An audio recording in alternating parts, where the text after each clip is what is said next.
Oh, hey, didn't see you come in there. Don't you ever knock?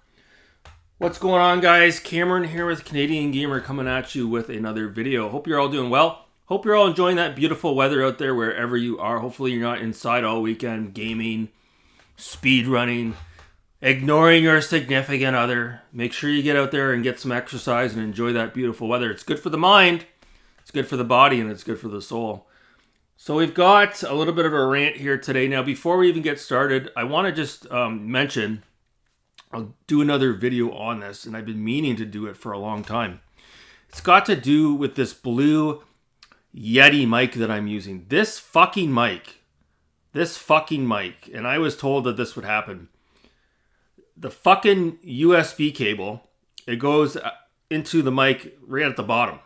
And it's gotten to the point now where I've got it on a table in front of me. If I even hit the table with my knee, just the ever so slightest, or wobble the table or move the mic at all, it jiggles the cord and it disrupts the recording on the computer. It's so fucking annoying. So I could be sitting here shooting a video, and 10 minutes into it, I look over and the audio has been disrupted by the mic. It's ridiculous. So this fucking mic is garbage. It's trash. Absolute trash. I think the reason why they have the USB port at the bottom of the mic is because, you know, I guess there's an expectation that if you're a content creator, you're going to take the mic off the stand that it comes on and you're going to probably put it up on one of those arms like Turbo Joe has, where you look like a professional and you've got the mic upside down. So not the case here. We don't have that kind of setup, nor will we ever have that kind of setup, because this is just a hobby channel. But yeah, eventually I want to do a little bit of a rant on the Yeti mic. So today's topic of conversation, today's rant, we are talking about Dreamcastguy. He put out a video, was it yesterday, asking for the head of Xbox, Phil Spencer, for him to be fired. And he's saying this because, you know, where are the games? There's no good games. Microsoft is in a distant third regarding the console wars. And Redfall was a complete botch of a release and all the rest of it. Dreamcastguy, let's just get this out of the way. This guy is a fucking idiot. He doesn't understand what he is talking about, okay? For any of you guys watching this, console wars don't exist anymore. I know some of you guys don't really believe that. You don't see it like that, but it doesn't exist anymore, okay? Microsoft, believe it or not, Xbox is not, they don't view Sony, PlayStation, and Nintendo Switch as direct competitors. They have their own business plan, their own model, okay? They're marching to the beat of their own drum. They're not really paying attention to those guys, okay? It doesn't matter if the Xbox Series consoles have sold, you know, only 10 million compared to the PS5's 40 million, as an example. Just throwing those numbers out there, just spitballing those numbers out there, as Dreamcastguy would say. Microsoft's playing the long game. They've, you know, invested a lot of time and energy into Game Pass. Am I a fan of the Game Pass business model? No, I'm not. The same way I'm not a fan of Netflix. I'm not a fan of Amazon Prime, video on demand. I'm not really a fan of it. But I understand there's a business for it. As far as the rest of the world is concerned, we're talking about people that don't watch YouTube. They are subscribed to Netflix. They are subscribed to Amazon Prime. They are subscribed to Hulu. They are subscribed to the Netflix of gaming, which is Xbox Game Pass, okay? It's just a reality. So Microsoft saw the success with these streaming services and said, hey, wouldn't it make sense for us to be a front runner for a Netflix gaming subscription, which is Microsoft Game Pass? So it makes perfect sense. It makes perfect sense for a mother or father to buy an Xbox Series S console and sign up for Game Pass for their kid. It makes perfect sense. These people don't watch Dreamcastguy. They don't watch Canadian Gamers YouTube channel. They don't watch YouTube. They don't care. So this is what I'm trying to explain to you guys. The business model of Microsoft is not just the Xbox console. It's Game Pass, which you can get on your PC. These Xbox branded games that you can get on your PC. It's very much an all-encompassing software service. You know, as far as I'm concerned, Microsoft is just putting out the Xbox Series consoles to appease those old school gamers that refuse to get on with the times and still want to purchase consoles. But from a long-term perspective, the business model, maybe not so much Nintendo, because they're always sort of, again, another company that marches to the beat of their own drum, you know. Still selling the Nintendo Switch, even though the product is extremely outdated as far as hardware specs are concerned. But as you can see, it doesn't really matter, right? But as far as Sony is concerned, they haven't adopted this sort of Netflix for gaming philosophy. And you guys don't really see that right now. But like 5 to 10 years from now, that's going to hurt them in the long run. It's absolutely going to hurt them. So, yeah, from a long-term perspective, I understand why Microsoft is doing this. And Xbox is making a ton of money doing it, okay?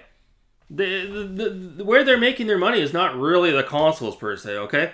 It's this Game Pass philosophy and being able to access Microsoft products on various platforms, okay? That's just the reality of it. And as far as Redfall is concerned, again, you guys watching my channel, Dreamcastguy, and all these other channels on YouTube, you guys aren't looking at it from a 360-degree perspective, okay? The average consumer out there does not watch YouTube. They don't watch our channels. They're going to buy Redfall for their kid. Or somebody my age is going to go out and buy Redfall. Or they're going to play it on Game Pass. And they're going to be oblivious to all these little nitpicking glitches that people like John Linneman are pointing out, which, you know, the average gamer isn't even going to really pick up on. Oh, the textures aren't popping in on time. Oh my God. How sacrilege. No, John. Most people that are playing Redfall aren't really going to pick up on that, okay? Yes, to those who have a keen eye and are going to be nitpicking that. You could nitpick any game out there. Big fucking deal. As far as exclusives are concerned, that's not really... That's fucking moot point, Dreamcastguy. That is moot point. The best games are the multiplats, and they're all on the Xbox to begin with. So what are you talking about exclusives, okay? Are you talking about Horizon Forbidden West? Are you talking about God of War Ragnarok, which nobody is even talking about anymore? Okay, are you talking about PlayStation VR 2, which is DOA? No. Microsoft Xbox has all the multiplats. They're getting Alan Wake 2. Okay? They're getting all the multiplats. It's not a big fucking deal. And as far as Starfield is concerned, that's going to be huge. That's going to be fucking massive when that comes out. You guys don't realize how big of a deal Starfield is going to be. Laugh it up all you want. Once Starfield comes out and it's exclusive on Xbox, you're going to see a huge surge in Xbox console sales because everybody and anybody who's a fan of Skyrim, Fallout, or anything Bethesda related is going to want a piece of the action, okay? So that's just the reality of it. If Microsoft wasn't serious about what they were doing, they wouldn't have acquired Bethesda and all these other companies that are very capable of producing incredible games, Dreamcastguy. Rome wasn't built in a day.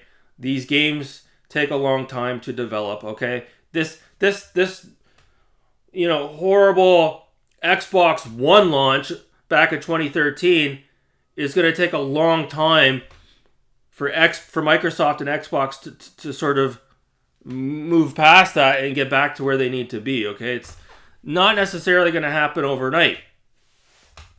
The Xbox Series console is doing just fine. Phil Spencer is doing a great job. He is at no risk of losing his job, you fucking idiot. Phil Spencer is a very approachable, hands-on kind of guy that really resonates with the hardcore gamers, okay? You can't say that about any of the management that works for Sony or Nintendo. And Sony is so fucking salty about the Activision acquisition that they're trying to fucking stop that from happening. And then Dreamcast guy makes a big deal. Oh, the UK has banned this deal from happening. Oh my god. Okay, the rest of the world has not stopped that deal from happening, okay? That is just the UK, and that is just a bunch of bullshit. That will be circumvented. Microsoft will get around that. They will get around that. But you guys don't seem to understand what's happening here. Do I like Game Pass? No. Do I understand the business philosophy of Microsoft and Phil Spencer? Yes. Does it matter that the Xbox Series console has not sold as many consoles as Sony or Nintendo? No. Xbox consoles for the longest time were very hard to get. Now you can get them along with PS5s. Whatever. It's not a big deal. Again, all the multiplats, which are typically the best games, are available on the Microsoft console. I'm not really concerned about that. Redfall is a fantastic game. So what if there were a few hiccups? You guys don't seem to understand. A game publisher is not going to delay the game another 6 months to work on those hiccups. They're going to get the game out the door, and once it's released, they're going to patch the shit out of it. That's just the way that it is. That makes sense from a business perspective as well. I understand why companies are doing that. That will continue to happen. It makes sense to get the game out, get it out, and then once it's out, start to patch it, okay? Why would they sit on this egg for another 10 to 12 months and try to continuously fix all the little bugs in it? It's an open world game. It's going to have bugs, Linneman. Get the game out and patch it, and it will be a better game as it goes along. Now you guys can see why CD Projekt Red released Cyberpunk in the state that it was in. Again, all you YouTubers cried about Cyberpunk, but it doesn't matter at the end of the day. The game made a huge profit, and now the game is running incredible, and you've got Digital Foundry putting out videos even to this day praising the game for its graphics fidelity. So, yeah, Phil Spencer, if you're watching this, you're doing a hell of a job. Dreamcast guy, you're weak and desperate for content. You're putting out clickbait content, okay? Phil Spencer ain't going nowhere. But you are definitely going somewhere, Dreamcast guy. You're going in the fucking dumpster. You're going in the garbage can. You need to get a real fucking job. You need to stop pretending like YouTube is a career, okay? You need to get on with your fucking life and leave Phil Spencer and Team Xbox alone, okay? Fucking guys. Microsoft, you're doing a hell of a job. Phil Spencer, love ya. And I can't wait to see what else Microsoft has to offer for the rest of 2023. I'm looking really forward to Starfield. And yeah, if you're on Team Xbox, man, oh man, the party hasn't even begun yet. Anyways, guys, that's going to do it for this rant. Thanks so much for watching. Enjoy your games, and have a great weekend. Take care.